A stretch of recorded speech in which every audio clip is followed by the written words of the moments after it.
Bonjour à tous, bienvenue dans la jungle botanique comestible. Aujourd'hui nous sommes le 16 octobre. Il a plu un petit peu hier et bon, un petit peu la semaine d'avant. Il y a de la rosée toutes les nuits. Donc bon, le sol commence un peu à... On peut commencer à le travailler sans marteau-piqueur, par endroit évidemment. Et voilà, donc je vous montre, là c'est une petite zone que j'ai fait. Là j'ai repiqué les 2-3 derniers jours des choses que j'avais en pot. Des poireaux, des salades, capucines, kiwai, voilà. Donc là vous voyez, enfin je sais pas si avec le soleil on va voir, mais ce qui arrive après, il faudra que je retire, parce que ça envahit. Donc voilà. Là on arrive à mon petit noisetier. Donc le petit noisetier, il n'a pas poussé, il est là depuis 3 ans je pense, à peu près. Donc vous voyez, il n'a pas poussé, mais bon, j'ai trouvé, si vous regardez sur Facebook, vous verrez qu'il y avait une grosse racine de frêne qui passait juste à côté. Donc évidemment, c'était pas facile. Bon là, j'arrive à cette petite chose qu'il faut que je retire. Voilà. Mais bon, ça on occupera une autre fois. Donc on va avancer un petit peu. Là, il y a les poires de terre. Là, il y a mes plantes sur tronc de peuplier. Là, on a des tubercules, tout ça. Ensuite, là, on arrive à une baie de goji, que c'est pareil, j'ai creusé tout autour. Là, il y a pas mal de quelques plantes qui avaient beaucoup de mal. Et en fait, j'ai creusé tout autour pour retirer un peu tous les envahisseurs. Et ben voilà, ça a l'air d'aller mieux. Donc, on va avancer un peu. Là, on a un petit pommier.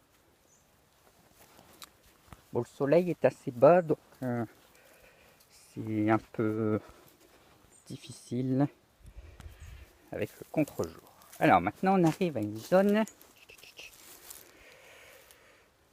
où il y a des pruniers, mais ils ont un peu du mal, les pruniers.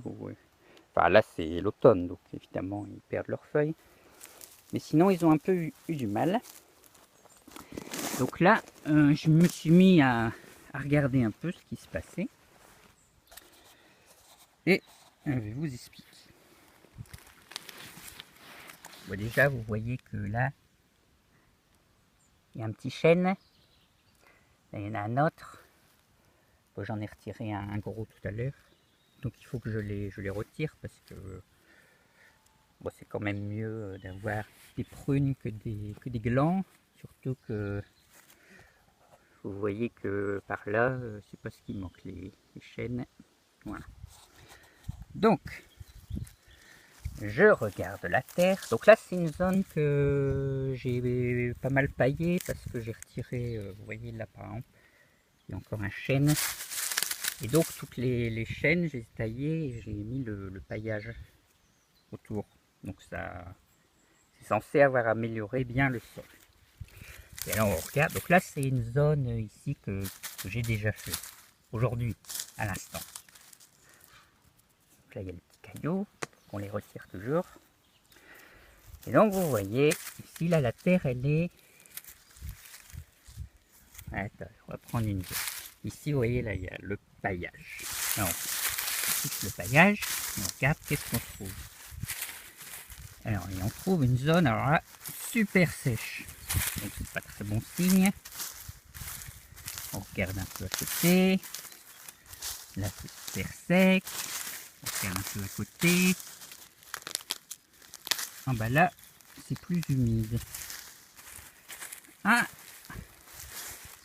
là c'est plus humide. Et c'est ça. Et ben devinez ce que c'est. Ça fait un beau dessin. Et voilà, ce sont mes gentils petits campagnols. Donc mes petits campagnols, ils font leur petite galerie un peu partout. Et alors, qu'est-ce qui va se passer? Parce que vous me dites, c'est pas très grand comme galerie, ça fait, oui, il y a quoi, 5 cm de profondeur. Donc ça paraît pas très grave. Sauf qu'on est sur un terrain en pente. Qu'est-ce qui va se passer? Donc quand on arrose, ou moi j'arrose pas spécialement ici, donc quand il pleut, l'eau elle va aller un peu partout. Et on est sur de l'argile ici. Donc l'argile, vous savez, c'est... Une fois que c'est sec, ça a du mal à se réhydrater. Donc s'il pleut, surtout en cas de forte pluie, l'eau, elle va venir ici, et elle va suivre toutes les galeries. Donc l'eau, elle va finir par s'écouler donc vers le bas dans les galeries quelque part, suivant la destination des campagnols, donc on ne peut pas contrôler. Voilà. Mais surtout, ici, il va y avoir de l'eau, l'humidité, il va y avoir la vie, la terre va être bien, il va y avoir des animaux qui vont décomposer les petites choses, tout ça. Mais au-dessus, il n'y aura pas d'eau, ça restera sec. Sec, sec, sec, et voilà, ça restera sec jusqu'à la fin des temps. Donc c'est embêtant, parce que même si on paille, ou alors il faut vraiment qu'on paille et que ça passe l'hiver et que les animaux ils arrivent à faire leur travail, mais ça va être compliqué.